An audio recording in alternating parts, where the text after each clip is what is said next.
Hello, I'm Stuart Craner, co-founder of Thinkers 50, director of the Business Ecosystem Alliance.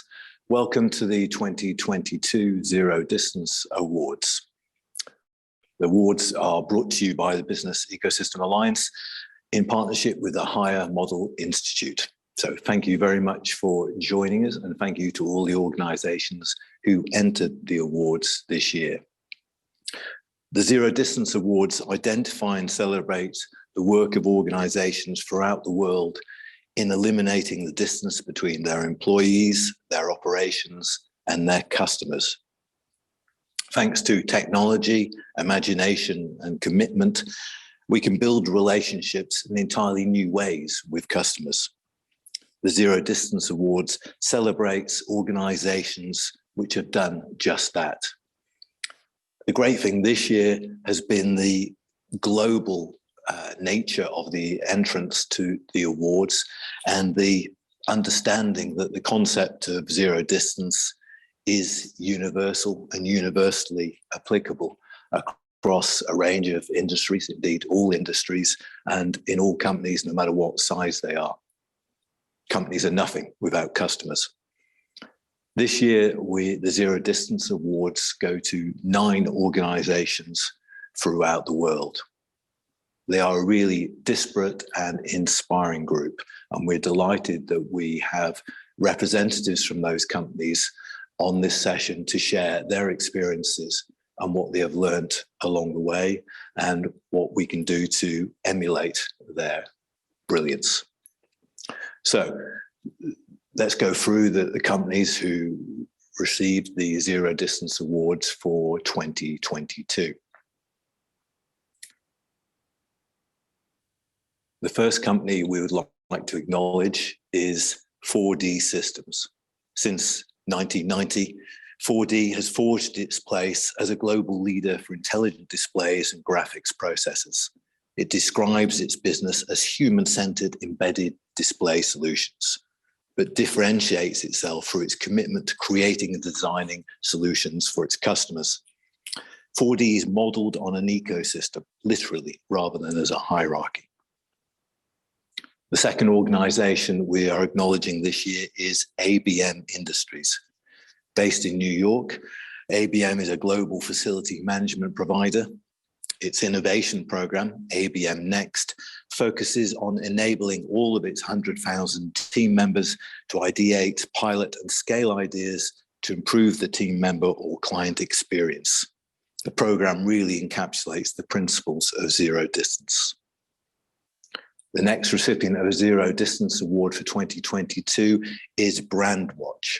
Brandwatch helps brands understand and engage with their customers. Based in Copenhagen with 1,400 employees, the company realized it was on the same journey as many of its clients in seeking to improve customer centricity. In response, it created and launched a free publicly available online diagnostic, the DCI Maturity Assessment. The next organization we are acknowledging this year is Chorus. Chorus provides home and community care for elders and people living with disability and mental illness in Western Australia. With 550 people, Chorus has created a model to support the organization's purpose, enabling people to live the life they choose. The intent behind major changes happening at Chorus boils down to 3 words, says its CEO, Dan Minchin, who's joining us this evening: local, simple, and effective. We're also joined by Coalescent Mobile Robotics.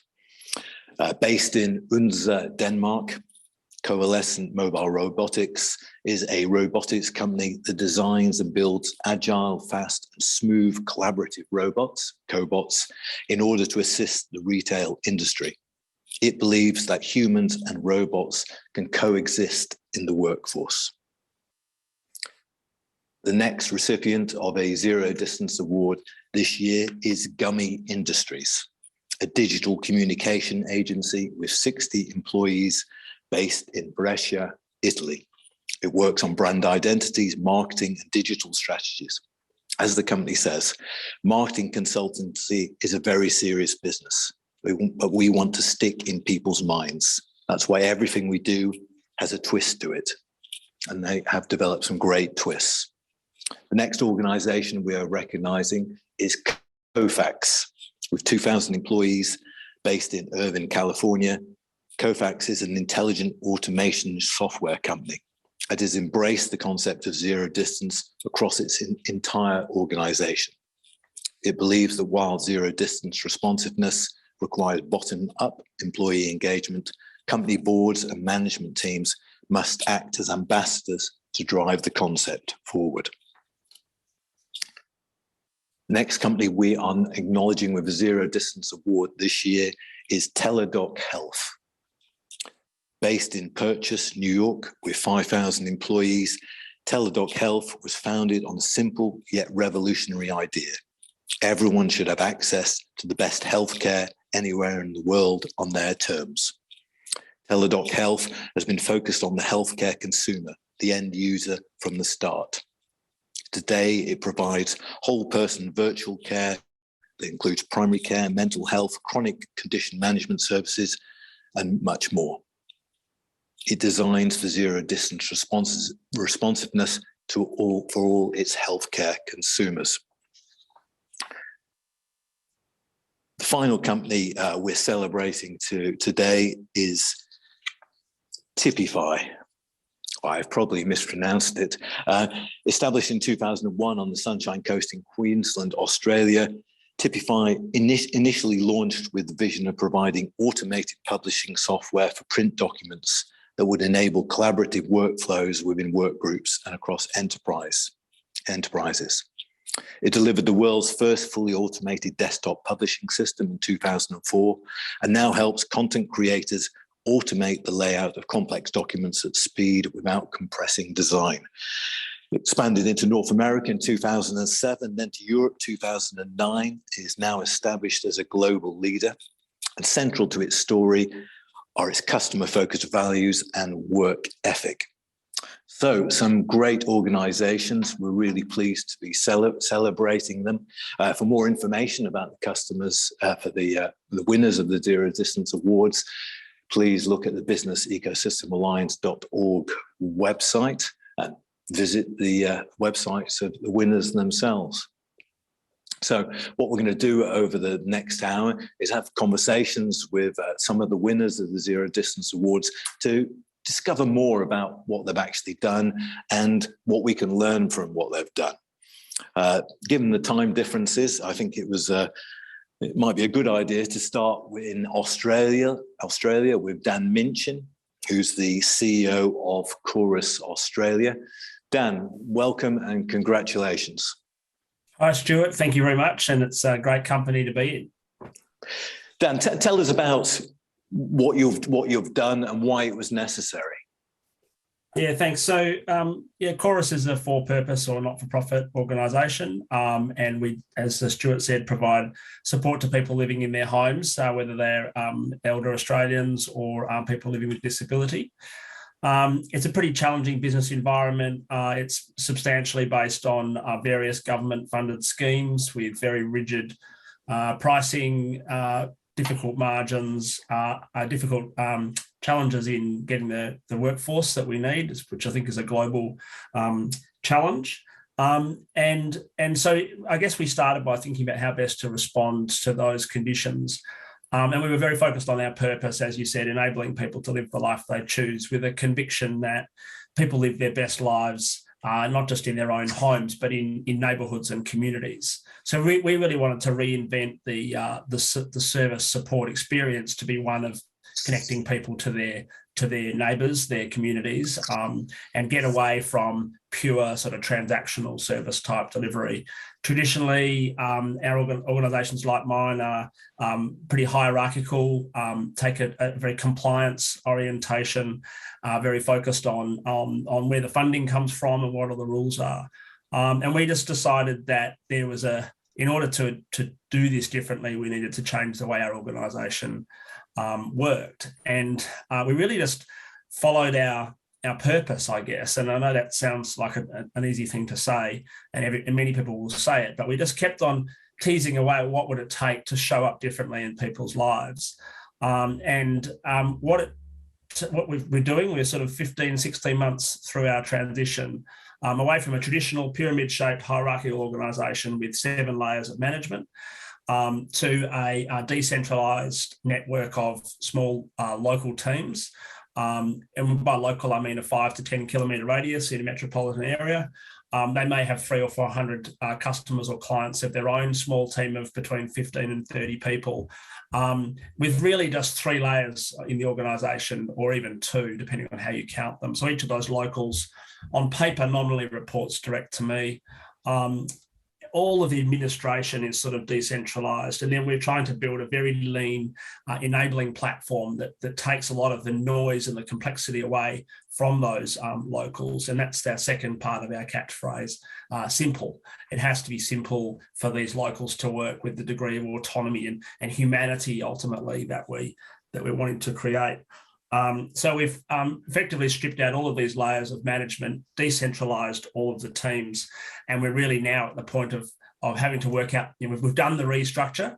I guess what I can share with the community is the challenge is really around culture and human behaviour and getting used to this new way of working for people who have mostly worked in a very hierarchical way of working. We, as a not-for-profit, traditionally don't invest massively in our back end and our technology and our capability. So trying to find creative ways of funding that sort of scale investment to ultimately make the model sort of replicable by ordinary people in their communities to stand up a chorus local and provide support of the nature that we're going for. So that's really where we're at. We're at that sort of frontier of having done the big restructure and really trying to work out how to make it work for people. And we're getting some good early results with reduced staff turnover and increased productivity and better customer experience. But it's fair to say it's extremely challenging work for people. What about hierarchy? I mean, there's a reason why hierarchies exist in that they're well established. They're a way of understanding organizations. And even though people complain about them, it is something people understand and are largely comfortable with. Eliminating that's a big deal, isn't it? Yeah, it really is. And one of the things that is a reality for us right now is trying to deal with the instinct that people have to seek somebody to make the decision and somebody to give direction.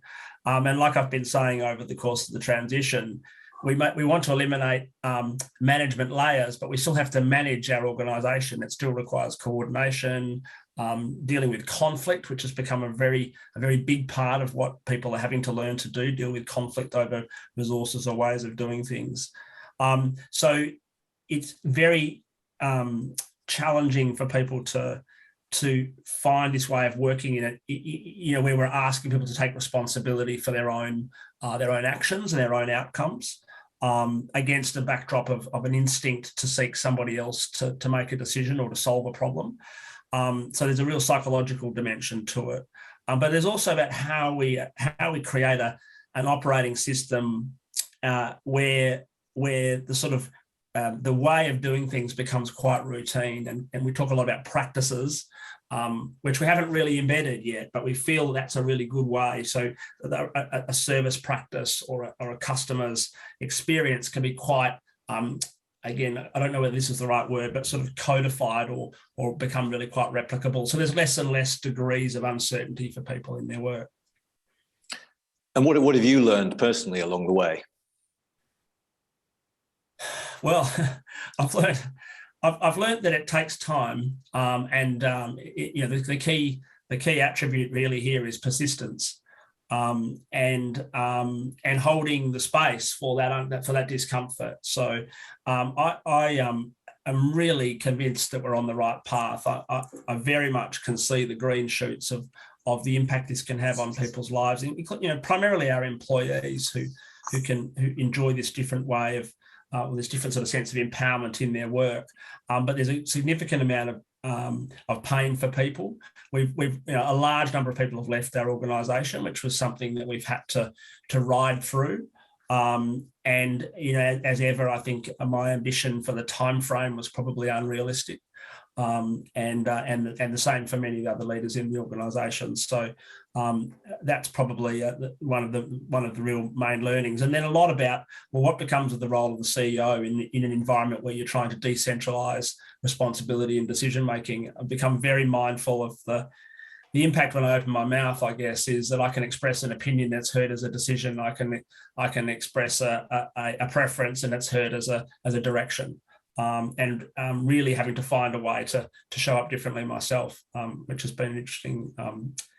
Feels like growth. And what's next? Yeah, so very much it's about trying to establish this sort of simplifying platform. So, local, we've achieved the structure, we're starting to see the behaviours changed, but the next real critical barrier to the locals really operating efficiently, effectively and comfortably and in a very human, customer-focused way is that the mountains of administration and compliance that we have to live with are taken away. And I think there's a significant role for technology in that space against a backdrop of, in our industry, particularly in a non-profit organisation, underinvestment in capability in tech and also in some of those enabling type services. So we've literally just gone live with a very different structure to our back office, not nearly as not organised by functional silos, but clustered around the locals or groups of locals. With a sort of matrix decision making and framework setting exercise, which is another big change. So it's getting that to work for people and then building the tech around it, I think, is where we're at next. And we're going to need more money. So we're going to need to find a creative way to raise money. As a not-for-profit, we can't go to the share market. So we're looking at some options there. Well, Dan, congratulations on your achievements so far. Thanks very much for sharing with them. Let's move on to another company, and let's move on to another company with Australian roots, at least, whose name I will mispronounce again, Typify. And we're joined by Jason Mitchell, who's Vice President of Customer Experience at the company. Just correct me on how I should pronounce the company, Jason. Well, you'll be surprised to know it's not the first time I've had to do this. It's pronounced Typify. Typify, yes. Yeah, and I kind of outlined your story briefly at the start, and part of your story is always being your customer-focused values and work ethic. Yes, a lot of organisations talk about that, but as they grow, they tend to leave it behind or find it difficult to maintain it. So what have you done to keep those bonds with customers tight? Sure. Well, funnily enough, my relationship with Typify started as a customer myself about 10 years ago. I worked for a travel guide company and oversaw the implementation of the software myself. And at that time, you mentioned some key dates there in terms of Typify's growth. Well, the company was starting that serious level of growth at that point, but was still small, about a quarter of the size that we are now. And I can remember as a customer having an IT issue and suddenly finding myself on Chandy, the CEO then, still our CEO, on the phone, talking us through the setup in order to get the software to work. And when we wanted to have any sort of advice on our on the customizations we were creating with the software, we would email our consultant, who was based in the Netherlands, one of only two, I think, at that time with Typify. And he would get on the actual phone with us before we got into this world of VoIP calls and Zoom and Skype and everything else.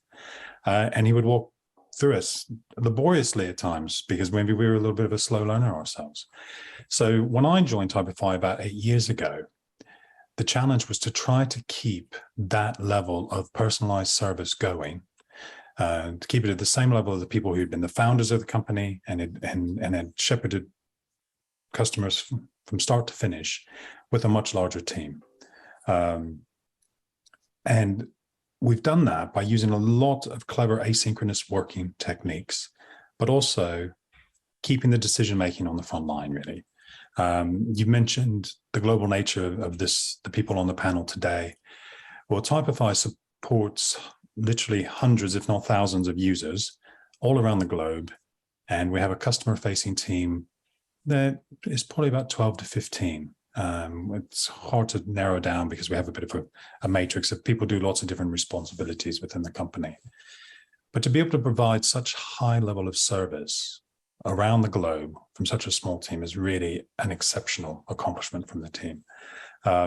We use a lot of technologies like Slack and ticketing mechanisms, which are very common, I'm sure, for most people who are in this field. We use Zendesk for our customers. We use Jira for our software developers.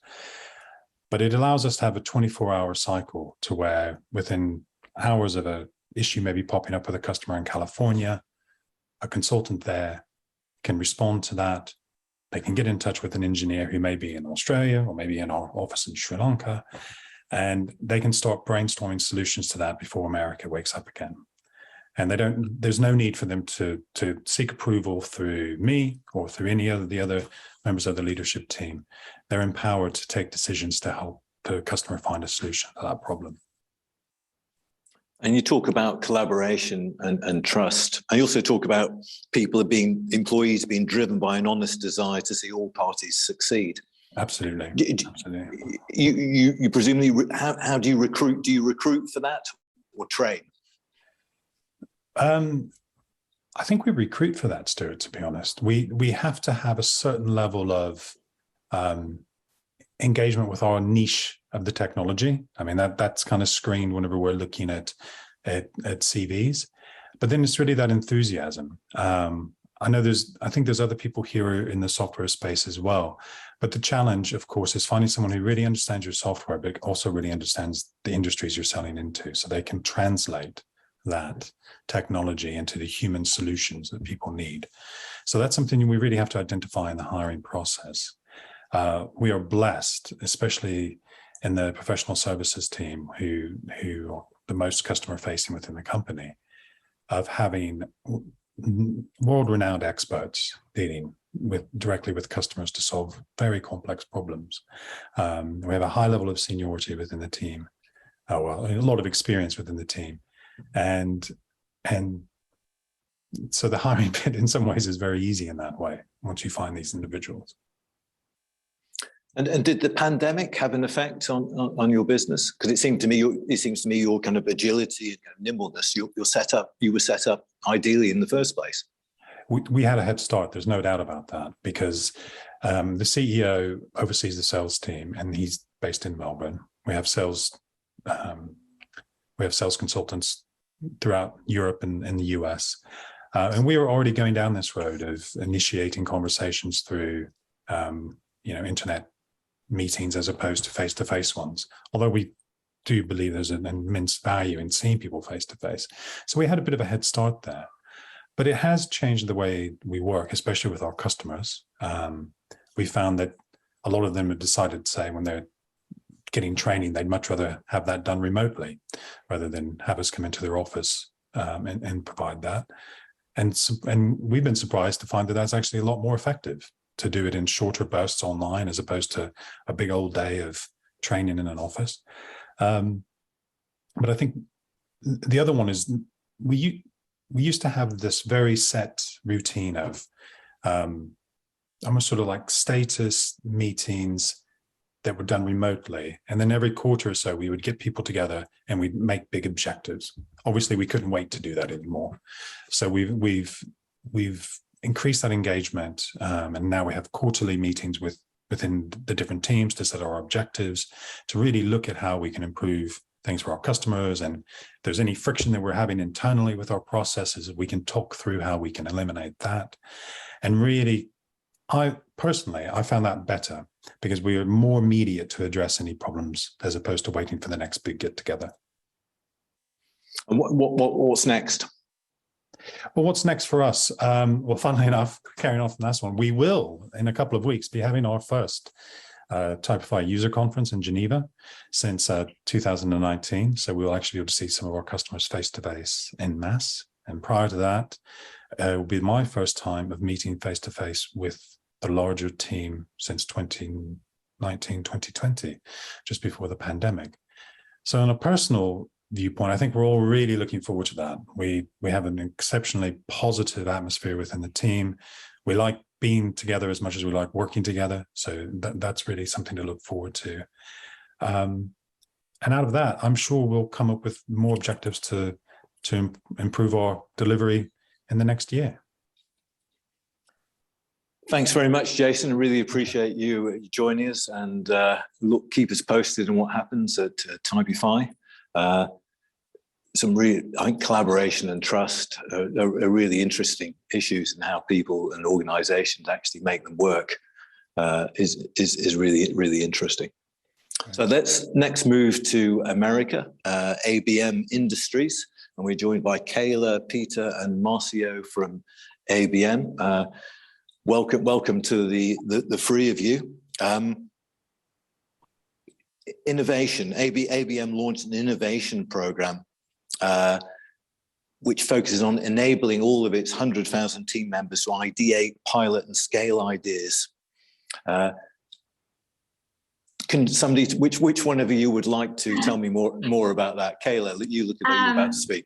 Yeah, so actually, all three of us are gonna share a little bit about it, which I know is a little bit unconventional, but just for the preface before we dive in, that dynamic that you see where all of us are sharing a little bit about it, that speaks to what the program is. It's not something that one person, one department, one team enables. It's a cultural thing across our company, and it's really set up to enable collaboration and enable our team members to innovate. So just a caveat for why you see three of us speaking, but that's really why, and it speaks to the collaboration behind the program. But just a quick background is, I think there's two things to keep in mind. One is the industry that we're in, which is facility services, which is one that we like to describe as being ripe for innovation. There's a lot of opportunities with what you can do, especially with emerging technologies.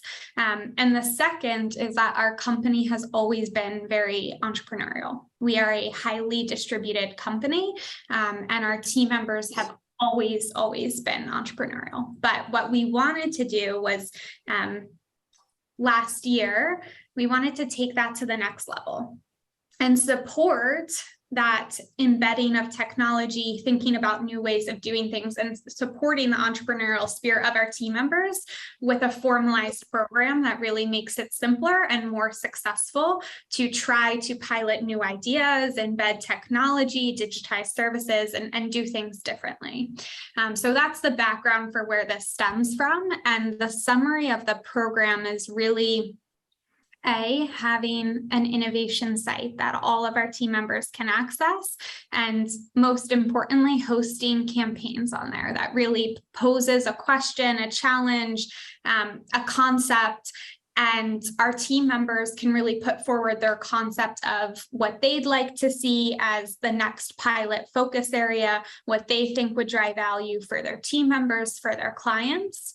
And as ideas are selected and move forward, it's really what we like to call co-creation piloting. So a perfect example of that, you'll hear from Peter in a second, but Peter was one of the winners of our campaigns this year, and we're joint creating on pilots related to his idea and how we could bring that to life in the future. And then the last critical part of it is just making sure that as pilots move forward, they're really focused on hearing from the ultimate end user. So hearing from our team members. So there's a constant process as we move throughout the piloting stages to hear, did we right? What should we be focusing on next? How should this be shaped, both in terms of our team members and our clients? Because when we think about users, there's really two. Anything that we do affects our team members, and it also affects our clients. So we like to think about both those user groups and continually get feedback throughout the process. And that's really our approach. But I'm going to hand it over to Peter to just share a little bit about what the impact has been. Yep. Thanks, Kayla. Yeah, I think Kayla said it best, because we say it all the time, like ABM's a little bit unique in the company is that we don't actually make anything. It's really a people and a service company. But as far as like zero distance, like she said, I think that's kind of why I'm here. So this isn't my core functionality of the team is I'm a regional director here. So I'm working on the front lines with my teams and the client on a daily basis, just trying to help solve their problems, whether it's our team saying things that, ABM could better provide them, hearing from our clients of how we could become, a more trusted partner, what additional services we could provide, how we could do a better job. But it was really great for ABM to really own that and put out the website to hear from everyone. And I know some people probably thought like, they don't actually want to hear from me, but that was exactly how I got working with Kayla and Marcio. Was a couple of our clients, our team members, we all worked together. They were kind of, saying things we should be doing better, what we could be doing more of. And so I, took all of that and I put it onto the ABM Next website, and I was selected. So that's kind of how I ended up here. And like Kayla said, we've been, everyone has seen it from there. I've been working with them on the project team, piloting different technologies at some of my sites, specifically working on other people's pilots as well at other sites, and just collaborating with my team, the front line, and then bringing it with Kayla and Marcio and the innovation team. So it's been great for myself and the teams themselves to see ABM making that investment and buy-in in the ideas from the front line and actually bringing those to light that everyone can see. Marcio, were you going to add a final comment?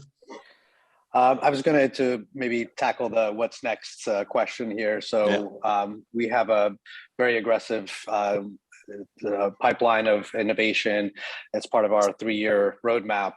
And so I'm going to try to just zoom into 3 quick examples given the time we have. But the first one is ABM Connect, which is really kind of our app and single pane of glass for the field.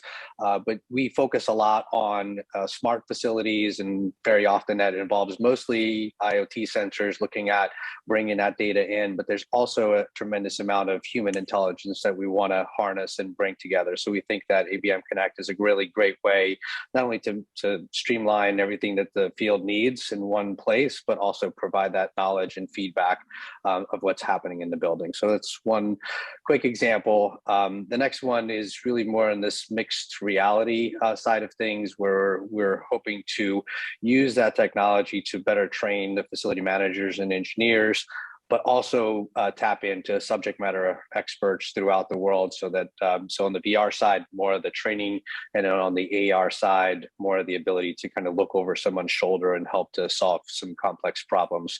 So that's the second quick example. And the last one is really our Abm Vantage, which is our smart parking solution that streamlines and simplifies what's often a pretty frustrating experience. If you think about trying to find a parking spot at an airport before catching your flight, that can be awfully frustrating. So Abm Vantage is really about making that process as seamless and frictionless as possible, bringing together booking systems, valet services, EV charging, and the entire parking operation. So we're really excited about what's coming. We appreciate the recognition afforded through this Zero Distance Award, and we look forward to telling you more about our adventures next year. So thank you. Thanks very much, Kayla, Peter, and Marcio. Really appreciated the teamwork there. Thanks very much. So congratulations to ABM. The next company we would like to hear more about is Brandwatch, and we're joined by Alex Wood, who's Director of Customer Insight at Brandwatch. Brandwatch is a Danish company, but Alex is joining us from the UK. Tell us about the DCI maturity assessment and the other things you've been doing, Alex. Hi, yeah, thanks for having me. It's really great to hear everyone's experience, by the way. So yeah, Brandwatch is a social suite that allows brand teams to listen, understand, and engage with their customers. So our customers have the same mission as us. They're striving to reduce the distance between their teams and customers. So in reflecting on this, on what we can improve, we developed the DCI, or Digital Consumer Intelligence Maturity Model, with our customers. And used this to analyze our own practices, but also made it available to our customers. So it's basically a diagnostic tool that helps customers with data and understanding how to use data. And in analyzing our own practices, we discovered we weren't so good at the insights flow side of things. So getting data is not a problem. Actually, our teams are really good at initiatives that solve customer problems, but they're not working together. The team sharing insights or working together on initiatives, or at least they weren't.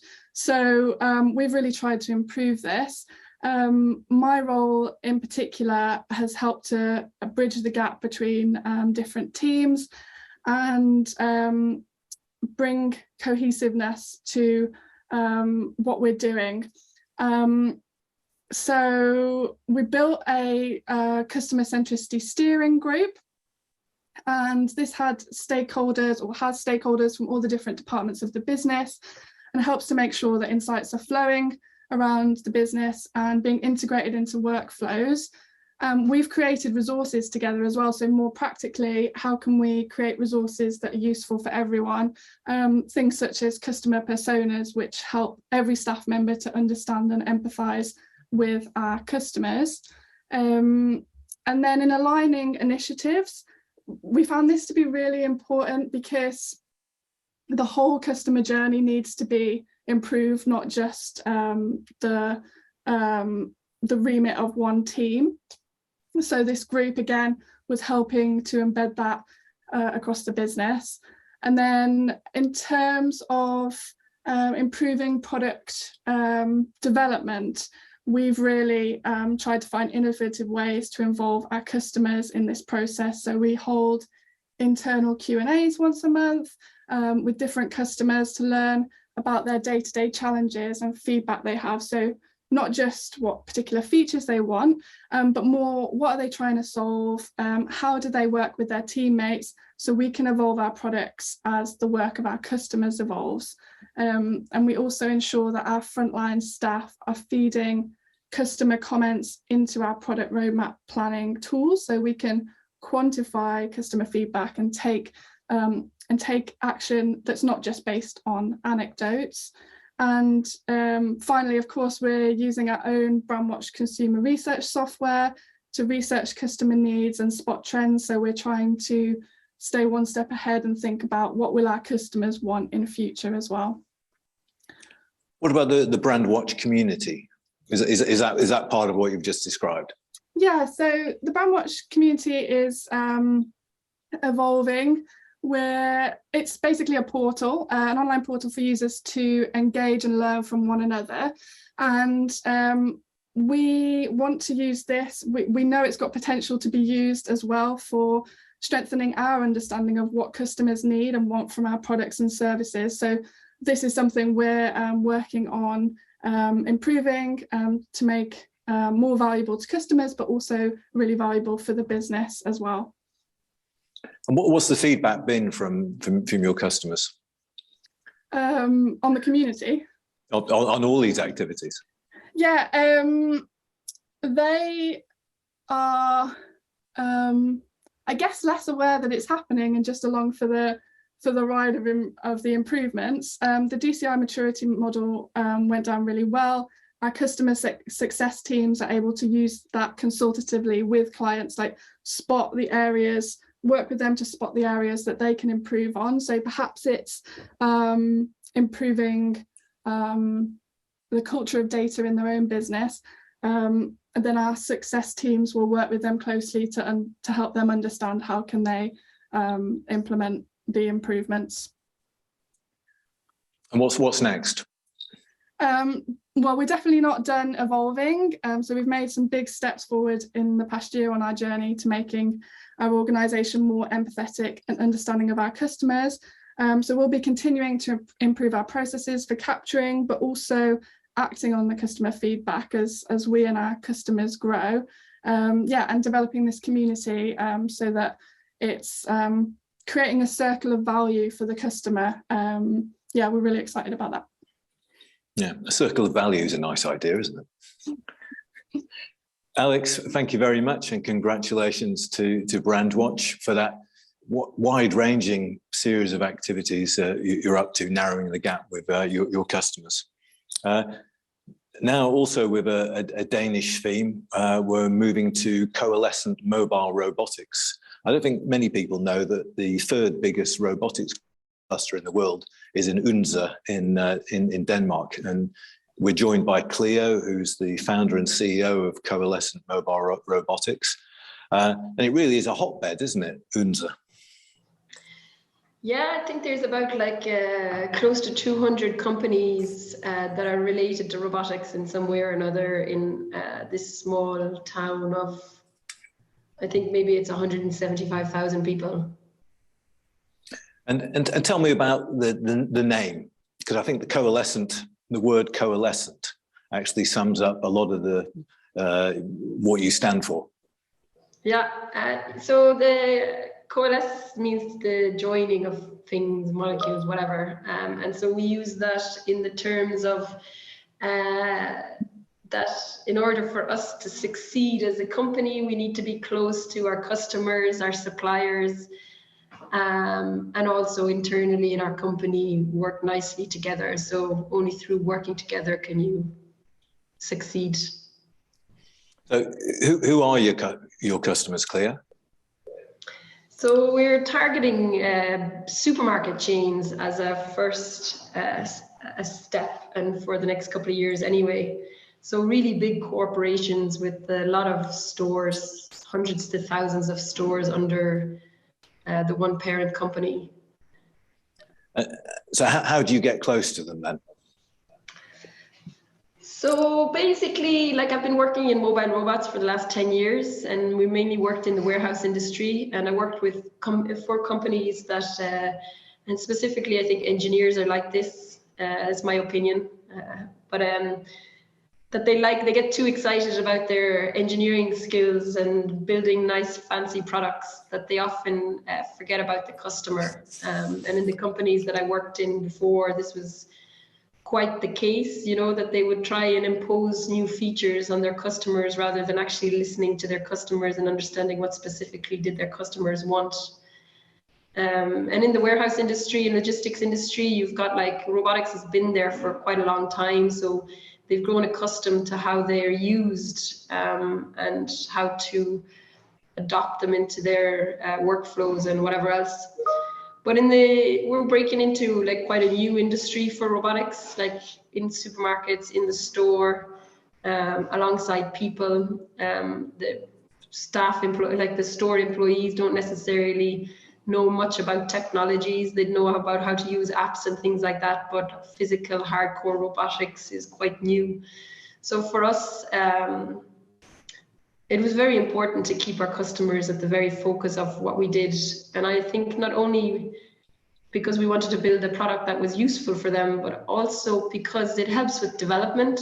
Like, sorry, our team, you can keep your team very focused on what they should develop, and that means you can develop faster when you have input from the supermarkets or your target customers, because you build what they need and not your imagination, right? So you could not keep them in the loop and then go and build whatever you think that they want, but in the end, that's not what they want. So you won't have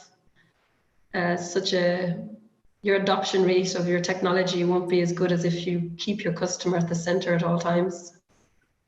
So how do you ensure that the people in your team who are tech people really live those beliefs that you've got to get close to the customer? Because as you say, in the lessons from Silicon Valley and elsewhere is that the technology itself is very seducing, especially if you're involved in developing. It's very smart, it's very impressive. You can easily forget about customers. Yeah, I've had to re-educate some of them on how they think, you know, because a common trait in technology companies is here's your task, do this, but do more. And it's like, okay, what you define as more, you know what I mean? It's like more for one person is not necessarily the same as more for another person.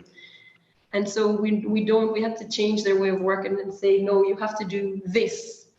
And you have to go and then it's also about bringing the customer to to our company on a regular basis, and also periodically swap, like getting the guys and girls out in the store to work with them and listen to what the people working with the technology are saying about it.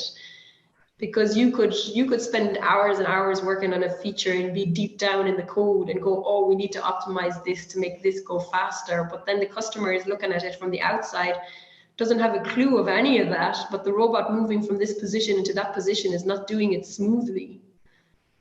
And so you need to come back out of your hole and focus on what the customers want. It's pretty hard for your team members, isn't it? Because because they're out there talking to customers, and the customer says, "Well, it's not doing that. I want it to do that."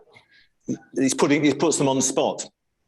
Okay, so maybe not in that way.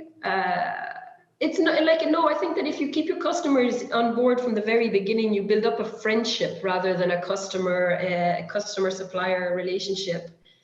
And then it's also about educating your customer, because I think a lot of companies, let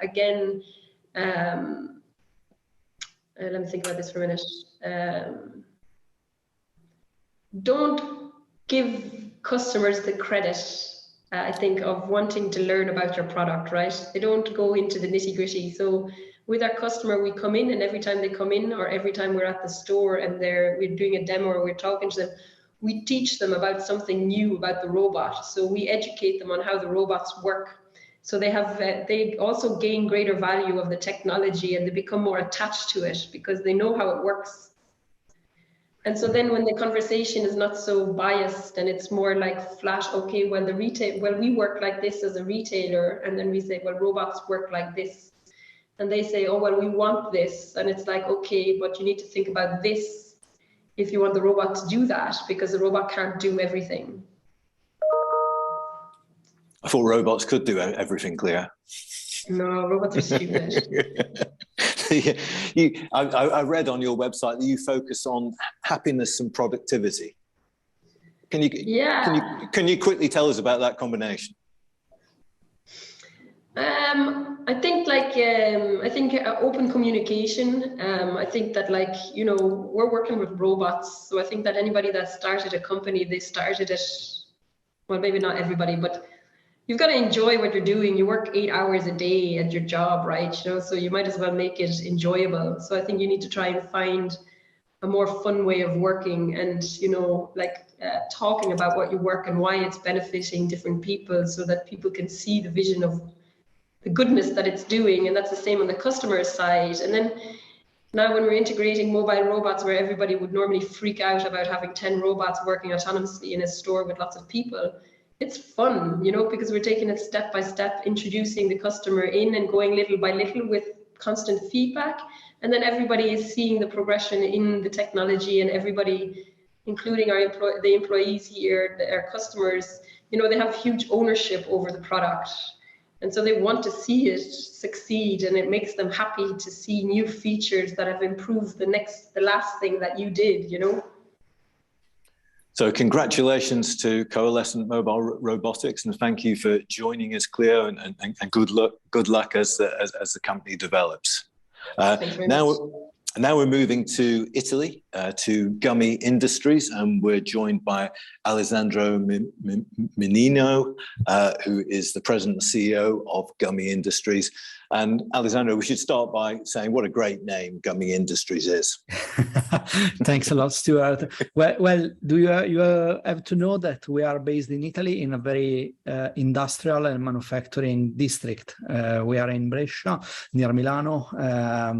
Our city produces mainly steel and hard stuff. So basically, we do digital communication. So the traditional companies look at us laughing, imagining that we don't even do real work, So we said ourselves that we had to have fun name like Gummy Industries, because what we do, we work like an industry, but we do funny things. So we have a marshmallow as a symbol, which is the tiniest bit of thing that you can exchange with a stranger. Because we work on social networks, and basically what we do is exchanging information with complete strangers. And that's where the name come from. And in 2021, you divided the company into 6 micro enterprises. Can you tell us how that worked and what you actually did, why you did it? We grew up to more than 50 people, and we start perceiving that we were too slow, that we were not creative enough, and that our sector was evolving so fast that we could not keep up with the speed, because, we work with digital technology, we work with social network, and everything changes every couple of months.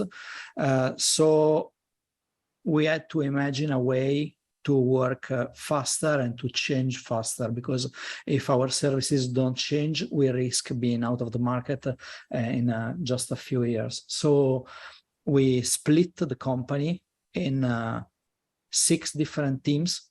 We call the teams kitchens, because we needed a metaphor that we liked, and we like food.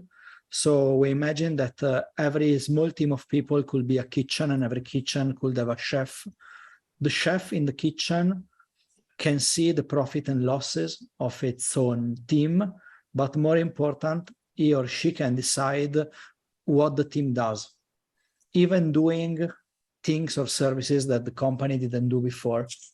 How do they do this? They listen very carefully, they interact with the client every day, and that's something that did not happen before, because we had a little bit more structured hierarchy, so not everybody in the team was able to talk to the client. While having small teams, they discovered that the clients wanted different services from us than what we were doing.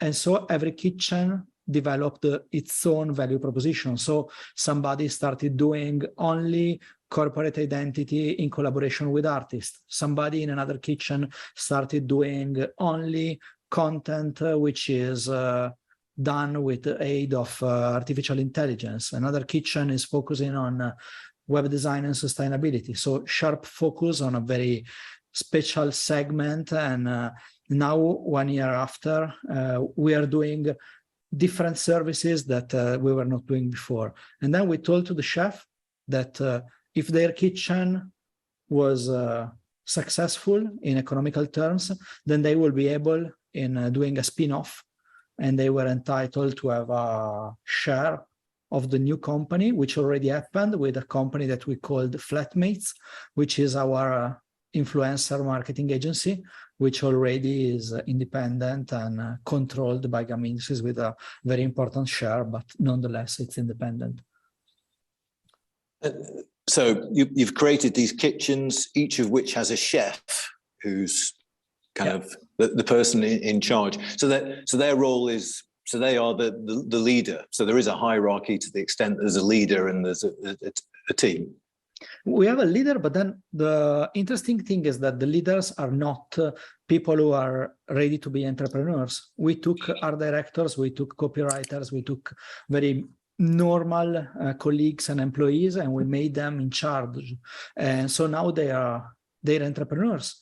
We had a crash course in which they learned how to read a balance sheet, how to take decisions, how to manage people correctly, because we do services. So basically, our only resource is people. We don't have a lot of suppliers, and that's it. And I can say that they learned, and it has been a very interesting path for them and for us too, because we discovered that if you give enough space to the people, they will take all the space that you give them, and they will start new things. And this is very good for our company, because this way we differentiated a lot, and we started doing new stuff that is more closer to the end user, to the clients, to the customer, that in our cases are small and medium businesses in Italy, and a lot of times even large companies. And our clients are astonished from what we do now that we were not able to do 1 year ago. And how's it changed your job, Alessandro? Hopefully, since I'm one of the owners of the company and the CEO, hopefully I will be useless in a couple of years. My goal is to become something more similar to a venture capitalist than a CEO. I listen a lot to what people have to say. I try to teach a lot the process, not the goal, how to manage stuff, not what I don't tell people what to do. I tell them how to reason well, if I'm able to do it.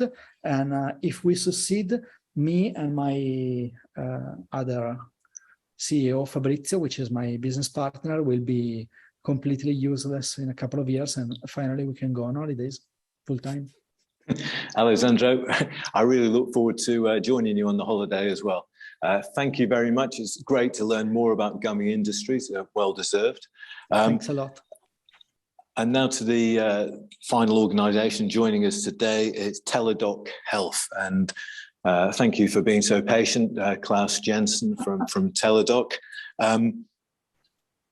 You're the Chief Innovation Officer at Teledoc. I mean, you've got a bewildering, I mean, to an outsider looking at your range of initiatives and the stuff you're doing, it's an amazing range of it. It is, and I think in a very material fashion, we have multiple types of customers. And you and I talked a little bit about that. Right? If you look at who we serve, healthcare historically was mostly about how can you provide tools for the providers. That has changed in a quite material fashion. If you look at our business, we've got the providers, those that are employed by us and those we serve with technology. We have our members, the health consumers, the patients, whatever we want to call them. Very different needs.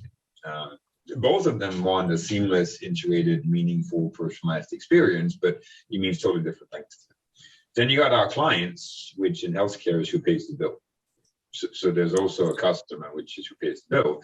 And finally, there's stuff that happens internally. So you really have to think quite carefully about how can you narrow, reduce the distance, not just to one of them, but to all four at the same time. What we did, and some of my colleagues talked about, setting up an operating model that fits the problem, is actually what we did as well. It's just that our operating model becomes multidimensional. So traditionally, you will organize, a team around whatever it is you're trying to build. My team consists of everything product, everything engineering, everything technology, everything data and analytics. So we literally own the creation of experiences. We think of them as much as experiences as products, end to end. Part of what we did, and I think is meaningful in this context, is instead of organizing around the thing we're building, we actually organize teams around the people we serve. So I literally have a team that serves everything consumer, member, patient. I have a different team that serves everything provider. I have a third team that serves everything client, and I have a fourth team that serves everything internal. Not that they don't talk, but we actually break down the work by who are we serving, and then we coordinate across. Instead of saying we build vertical stacks, we build horizontal experiences for our end users. So it's a very different way of organizing, but it does lead to one team, one strategy, one roadmap, one way of executing it, sort of feeling and practicality for who matters, which is the people that ultimately consume things we build. But I think the issues you're wrestling with, Klaus, are the kind of perennial ones of larger organizations. You've got 5,000 employees. It's that balance between complexity, which is, you're in a very, as you laid it out, you're in a very complicated world with multiple customers and users and etc. But creating some sort of simplicity that motivates people and enables them to connect closer with their customers. Most people in healthcare are highly mission driven. I mean, look, we all work in healthcare because of the purpose. The purpose ultimately is to give people healthier lives. You quoted our mission statement. That's really what it's all about. You can find in any other healthcare organization out there, it's always about giving people healthier lives. So that in and of itself provides motivation. What it doesn't do is it doesn't provide clarity as to what does it mean for me. So one of the things that I think is hardest to do in an organization of the size, scale, and complexity of Teledoc Health is how do you make how do you create the connection, a very solid connection between the top level purpose, which is why do we exist, and all the way down to what is it I do as an individual. Part of it is your operating model and how you organize yourself. I think another part is how you plan and organize the work. We actually only have one budget. We have one plan. We have one planning event back in the middle of it. This week we do Monday, Tuesday, Wednesday. All 2,000 people working in my organization do one planning event. That requires a lot of logistics, but it's actually something that you could emulate anyway, if you choose to make the investment. It matters because that lets everyone see what everybody else is doing. If you combine that with a design thinking approach, the fact that we've organized the teams around the experience and that we're feeding the whole notion of the experience and the closeness to the people we serve into every single discussion, it does generate a very different effect, and one that's actually meaningful in the context of increasing understanding and using this. If you don't get the right culture, the right mindset, and the right way of working is set up, it's very, very difficult to entice people across all of healthcare to do what is right for them. And the reality is that healthcare is both care, which is the provider side, but it's also self-care. Because more than 50% of the outcome depends on what we choose to do as health consumers, as patients. And you just have to keep that front and center in your mind. Right? The reality is you have to build a healthcare model that takes care of the whole person and that natively understands who each of us are, and gives you this curious blend of ability to experience, but still gives you access to sophisticated healthcare. So that's probably the shortest way that I can phrase it. And now we're running a little bit short on time. Yeah. What about the concepts of design thinking, Klaus? I mean, were they readily embraced by your organization? Because they always seem quite challenging to me. I would say yes and no. If you just say to people, we're going to apply design thinking, they will look at you with these weird eyes that say, you know what you're talking about. I mean, this is all about the clinical care and it's all about the clinical science. But if you sit down and have a different conversation that says, yes, and it's also about the actions each of us takes. And if you don't get the right tools and the right experience in the hands of the providers, they won't make the best decisions with their patients. And if you don't get the right experiences and the right sort of, understanding into the hands of the health consumers, they won't make life choices that ultimately help them live healthy lives. There's no right or wrong in healthcare. They're just choices. And what's right for one person is wrong for a different person. So I don't think that you can just say, I want to do design thinking and have a complex, sprawling organization like mine embrace it enthusiastically.